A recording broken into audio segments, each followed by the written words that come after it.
All right, man.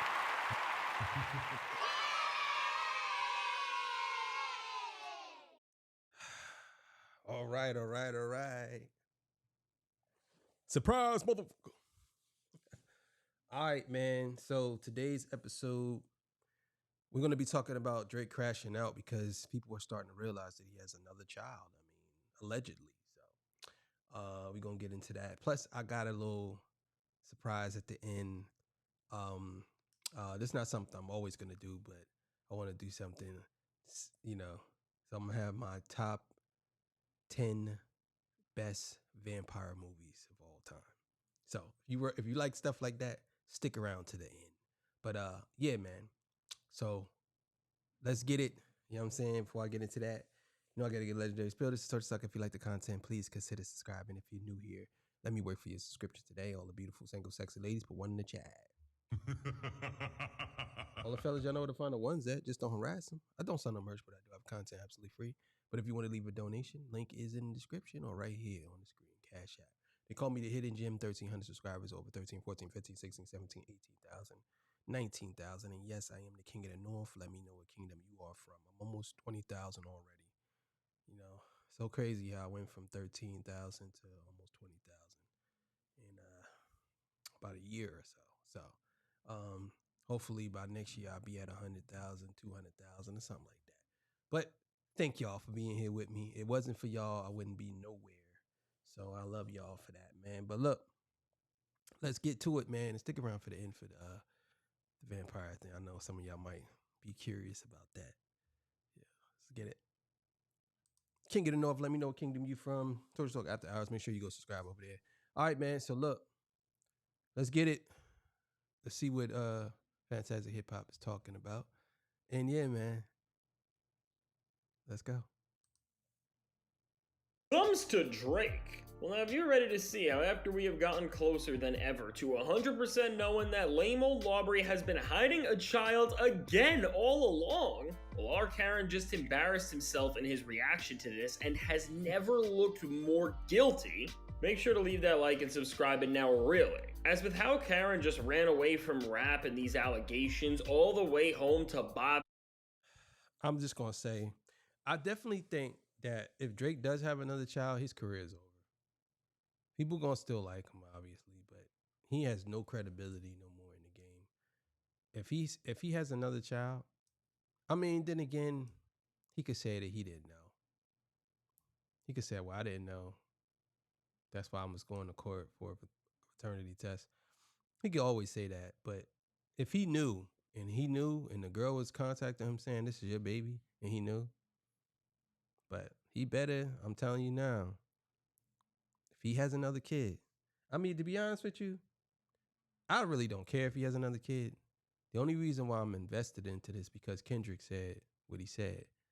And if it becomes true and he really does have this 11-year-old daughter, it's just going to look crazy. You know what I'm saying? It's going to look crazy. Altoff?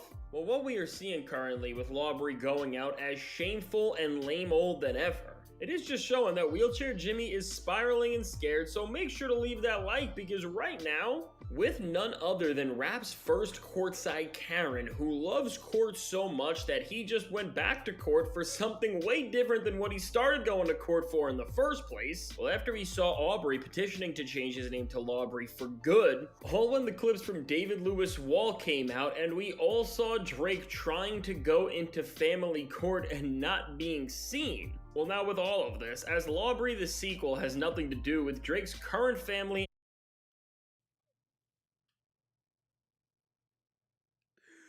Yo, bro, you gotta chill with these thumbnails. I'll be taking your jaws and making them the thumbnails.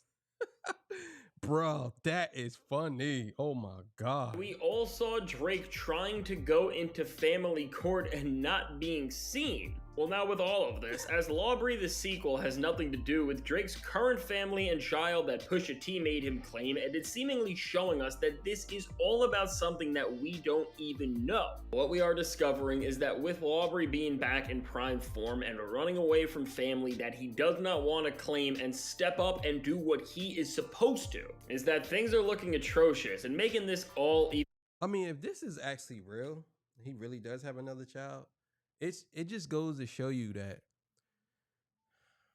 I actually have an episode that I'm gonna do about the declining population in the world, and I think this is something that we need to pay attention to. And I know y'all probably like, what does this have to do? Obviously, if he's hiding a child, he must not. If you're running away from a child, you must not want no children. You know, and I'll be honest with you, this is my opinion. I don't think Adonis looked like Drake. I'm sure he took a DNA test though. Ain't no way in the world he didn't do that. I'm sure he did, but I just think that if he is hiding another child, and I know people say, well, he don't want people to know who his children are. Well, I mean, I mean, that ain't the case because he got Adonis face all over everything. His face is everywhere. He was even going to do a rollout for Adonis. So I don't fall for that when you tell me that, because you could have kept Adonis under wraps. Could say, yeah, I do have a son, but nobody see what he looked like. Like, I don't want nobody to know who my kid is. But you know, Even worse, what we have just found out from Drake Kelly is that he is not going to give up and he will continue to run away and dodge any sort of accountability that he needs to with this situation and others before he sits and takes his seat right over there. And well, what we are finding out now, and really to me and anybody else who's keeping up with all of this, is showing itself to be an almost indicator of some sorts of Drake being in trouble and knowing it, and as a result, trying to divert or wash out all of this bad attention with something much more annoying. Well, specifically is something that I am going to say is a pattern from Karen that I guess we can call the Karen cycle or Lawbury loop or something like that. And now what this is a pattern where something bad is going on that will make Drake look worse, and this can range from going to court in the first place to the stuff that the label said recently that's way more than a minor issue, or right now. yeah, y'all. I'm sure y'all seen it because a lot of people. I don't want to sound like no goddamn journalist, but a lot of people reported on it. Y'all seen that? They blocked him for seeing Kendrick's Kendrick's contract. You know what I'm saying? So they blocked it. So there's other things that's going on with that. I gotta actually look into it. But yeah. So y'all know y'all seen that. Where we all know that you were in family court and seeing that you are probably hiding a whole other family behind the scenes.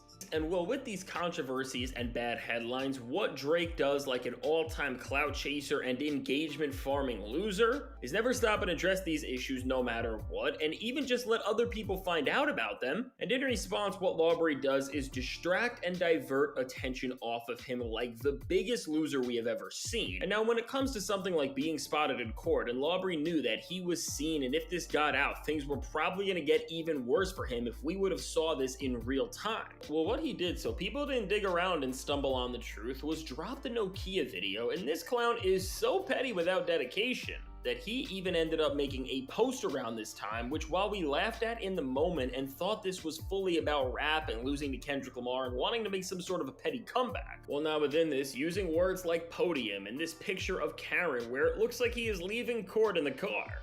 I mean, what we are seeing now, based on what we know, is that he does not even know how to properly hide whatever he is trying to shield us from, and Yeah, I this looks bad. Even if it's a nothing burger, which I don't think it is, I definitely think there's something. That's the reason why he didn't want it to get out.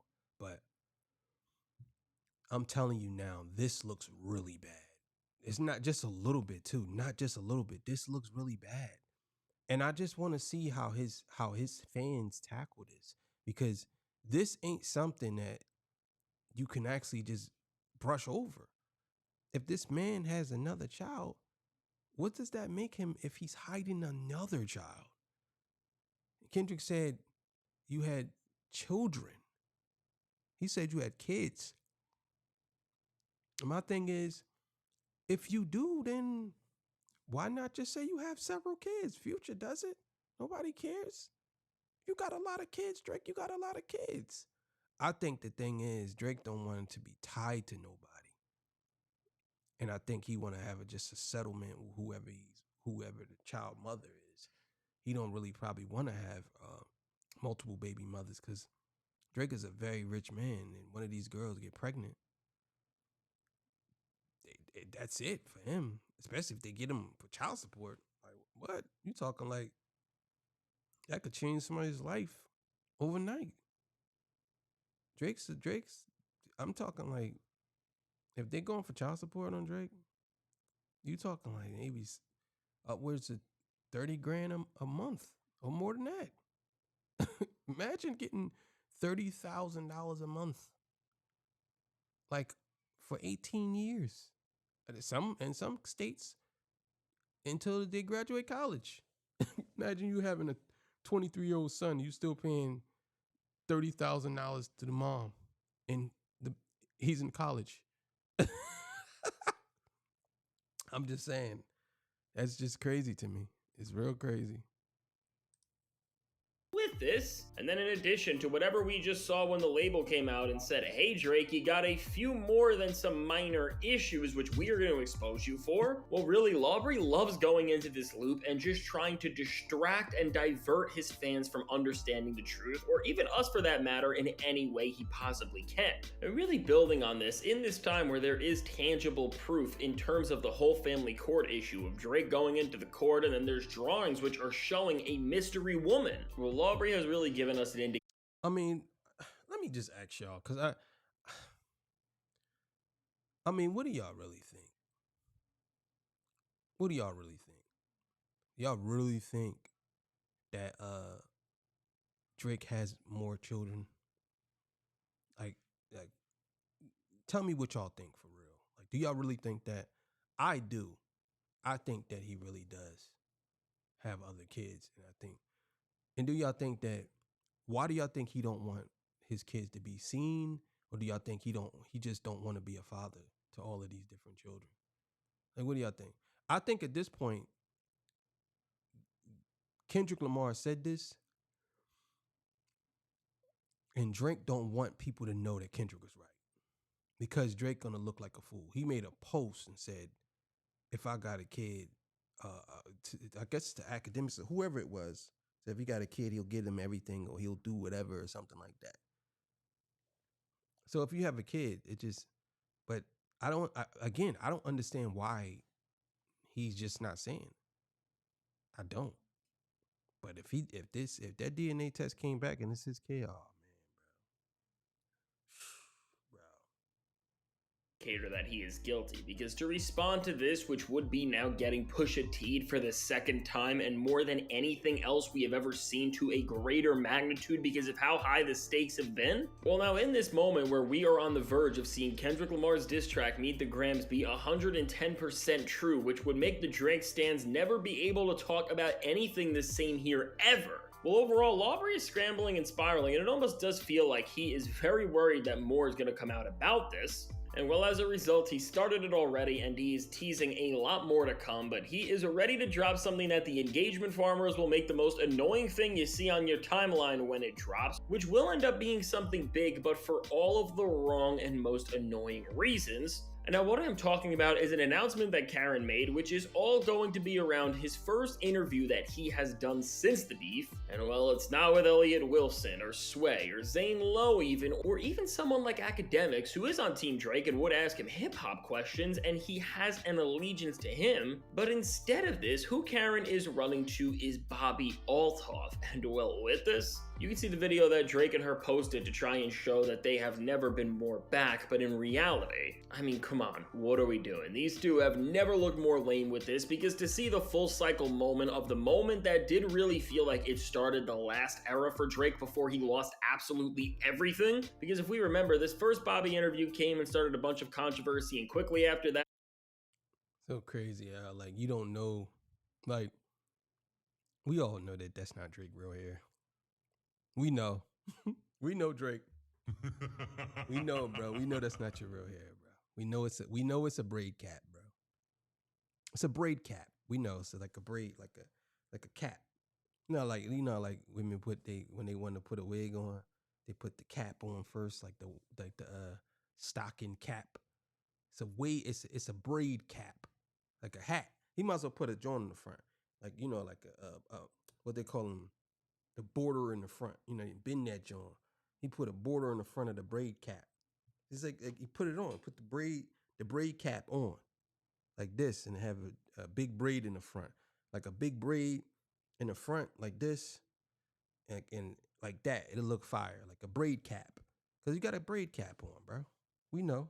Mos Def said he's not hip hop, and then Kendrick Lamar followed that up with Like That, and it was all downhill from there. But really, this does feel significant for Drake, but for all of the wrong reasons, and for showing how bad this guy has fallen to the point where he is scared to sit down with anybody even related to hip hop, whether they are on rap side or his, and he'd rather just laugh with Bobby Althoff.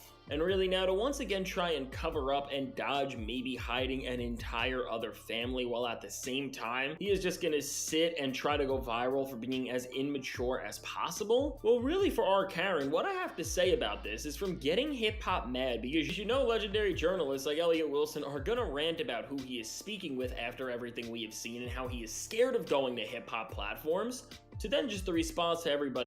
That's because I think Drake don't really want to be on hip hop platforms no more. I said this before. I think Drake don't really want to rap like that no more.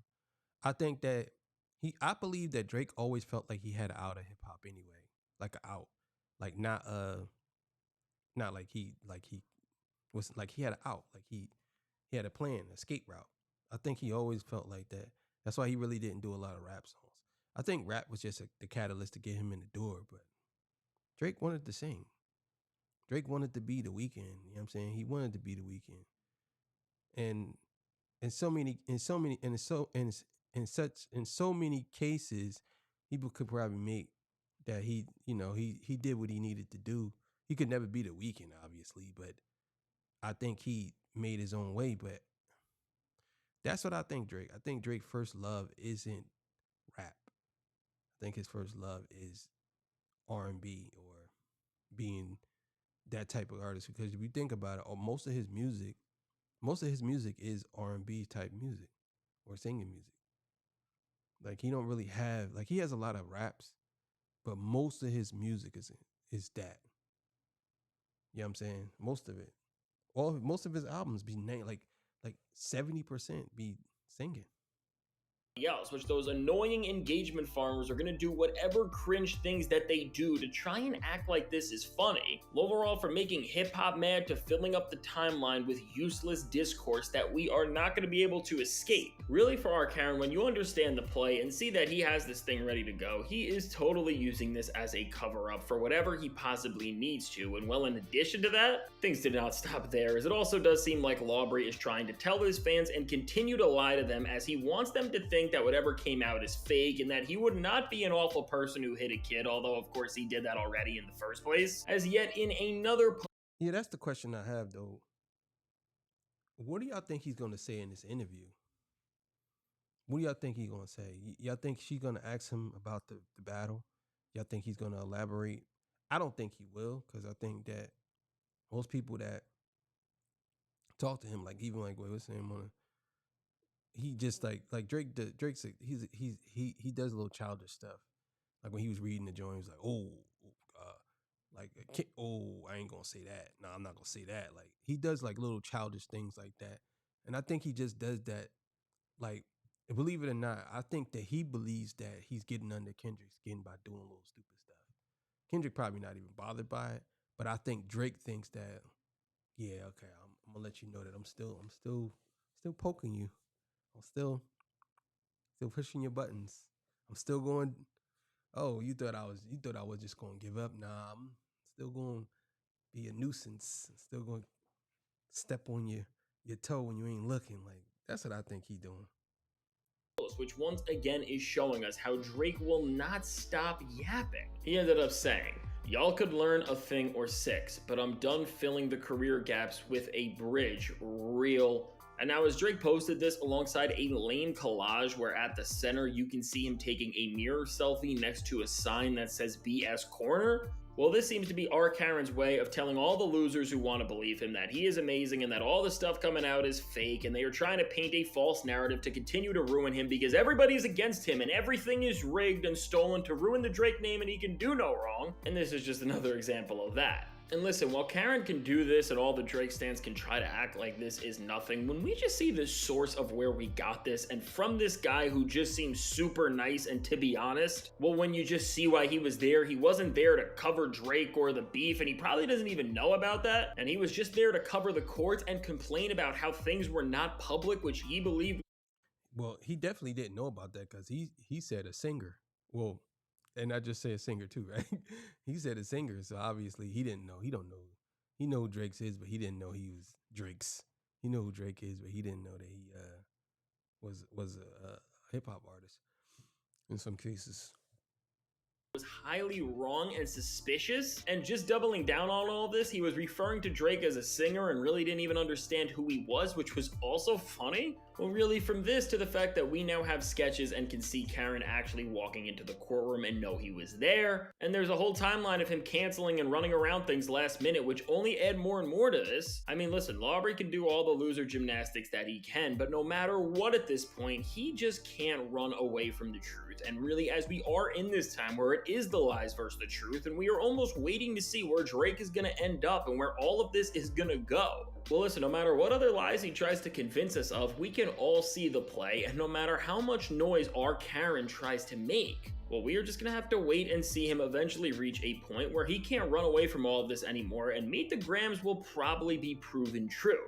And so now with all this said, let me know. What do you think about our Karen's response to all of Yeah.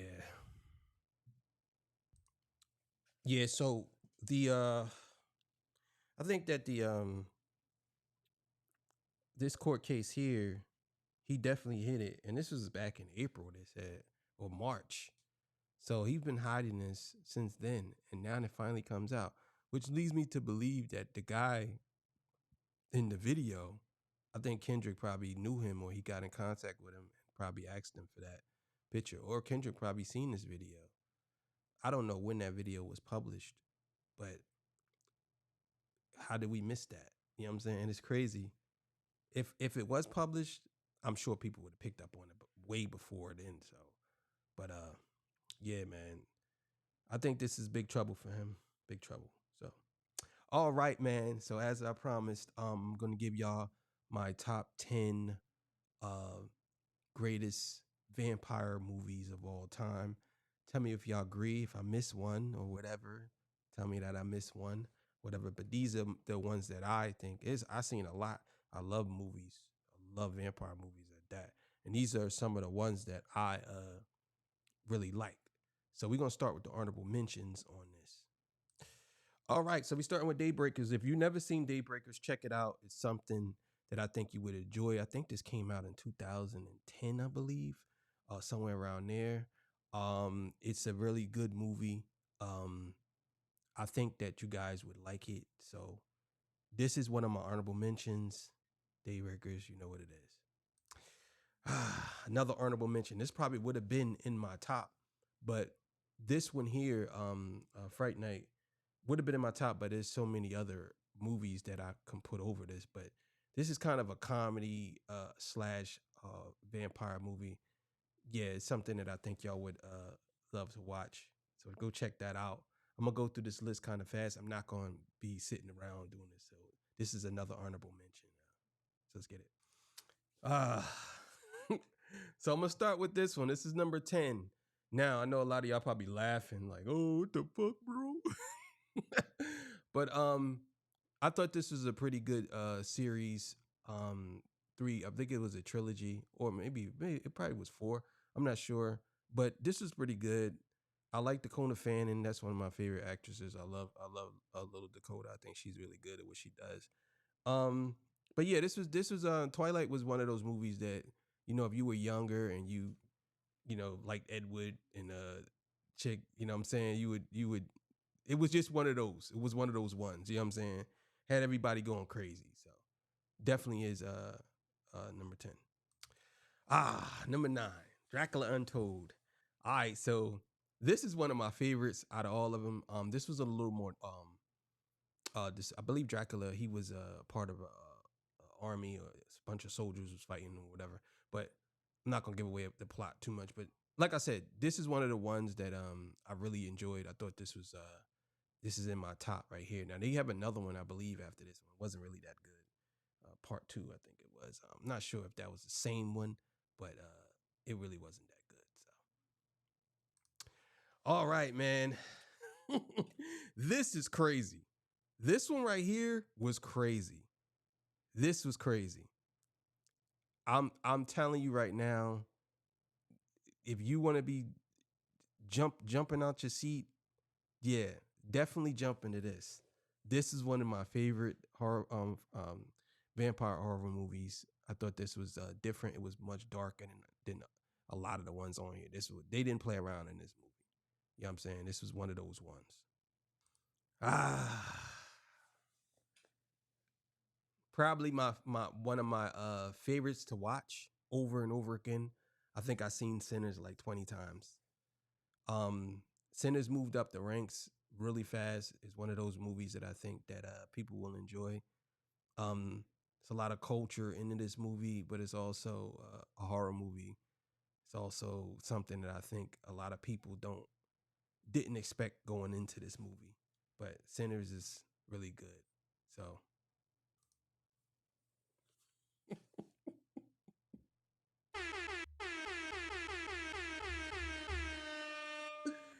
now we getting serious. Now we getting serious.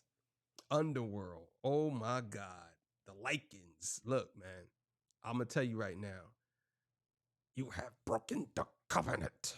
Like, listen, bro. Underworld was a fresh take on vampires versus werewolves. But yeah, it's one of those movies that I think a lot of people don't understand until they see it. So definitely one of my favorites. Interview with a Vampire. Tom Cruise and Brad Pitt. Another one of my favorite ones. I think that this is a little more deep into the lore of what vampires are. Um, Definitely something that I think would catch you off guard. I'm just gonna tell you like that. You know what I'm saying? It would definitely catch you off guard, but it's one of those ones, man. You know what I'm saying? Loved the Interview with the Vampire. I thought it was a excellent movie. Excellent.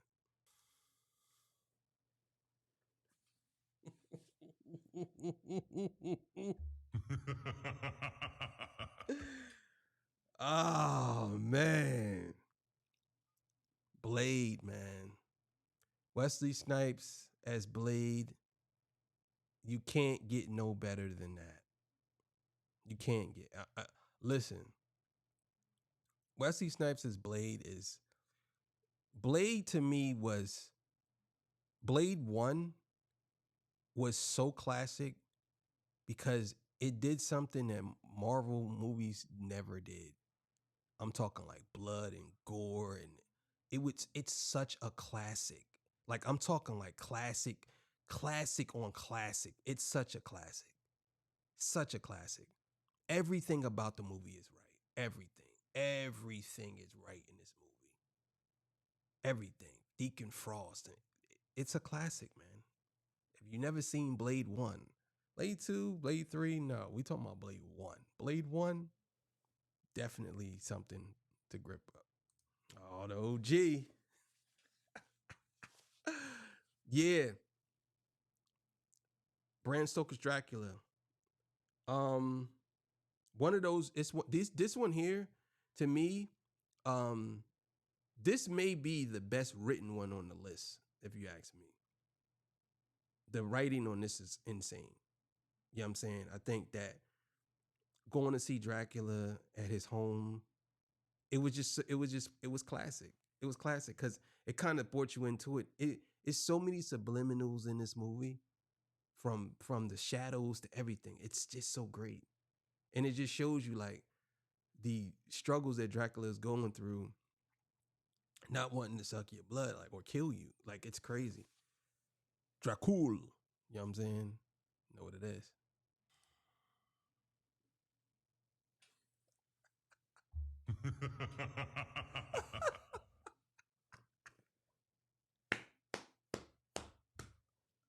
Let's go. Oh my God, bruh.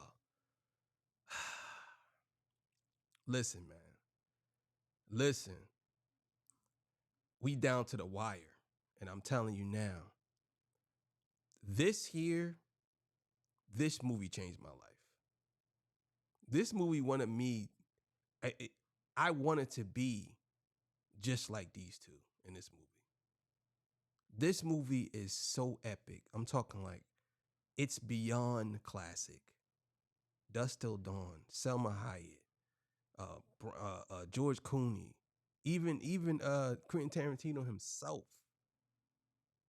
It's, this is just this is this is peak level acting. I'm talking like it's right. This is peak level, peak level. You know what I'm saying? Peak level. Now, I know True Blood isn't a movie, but I put it in there because it was groundbreaking in my opinion. True Blood. True Blood to me, the first, second, and third season are untouchable. Untouchable. I can put that up against anything. It's definitely series wise in my top 10. If we're going from the first, second, and third season. But the fourth season, fifth season, sixth season, yeah, it kind of got bad. But the first, second, and third season, yeah, unbelievable. Every character in this movie is insanely good. Every character, Lafayette to Sookie to Eric Northman to everybody, everybody. Bill Compton. Oh my God, bro. Oh my God, bro.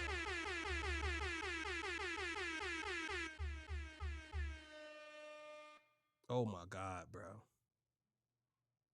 And I'm gonna tell you, this movie here was like watching soft porn. This show here. You know what I'm saying? I'm gonna glamour you. I can't. Why can't I glamour you? Because she's a fairy. That's why.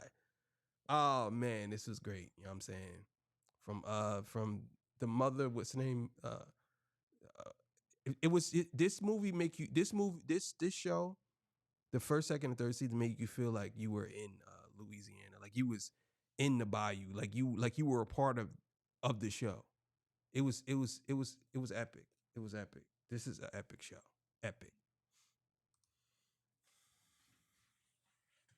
I'm leaving.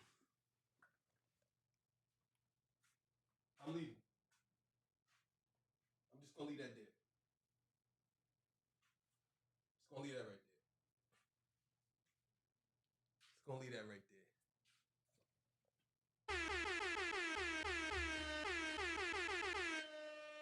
I'm just gonna leave that right there.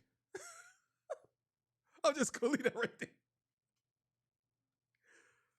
Goat shit. Greatest of all time. Peak level greatness. Nothing ever. I don't care what you do. Could never surpass this. Ever. This is the greatest. By far. The greatest vampire movie of all time. This is a perfect movie. When I tell you perfect, I mean 100%. Everything in this movie is good. There's nothing wrong with this movie. Everything. I mean, it's a perfect movie. This may be in my top 25 greatest movies of all time. In fact, I know it's in my top 25. It could be in my top, this could be in my top 15 greatest movies of all time. But this is perfection. If you're talking about making a movie, like a horror movie, vampire movie, they need to study this. Study this one right here. This is what it is. The Lost Boys. Still to this day. Thou shalt not kill. You already know what it is. All right, man. So look, I just wanted to throw that out there. Tell me what your favorite vampire movie is, a vampire show, whatever. You know what I'm saying? I know there was a couple of other ones that I probably missed, like I Am Legend. You know, then you had There's a bunch of other ones that I probably forgot. But they were kind of vampire adjacent, like, you know what I'm saying? Like the Zack Snyder one, um, I can't remember the name of it, but that was really good. That was really good. But that was about zombies. What I'm talking about. That was about zombies. I'm about vampires. So yeah, I'm probably gonna do a zombie one next. All right, man. So thank y'all for joining me. I appreciate y'all. I'll see y'all on the next one, man. What you talk? You know what it is. Peace, bye.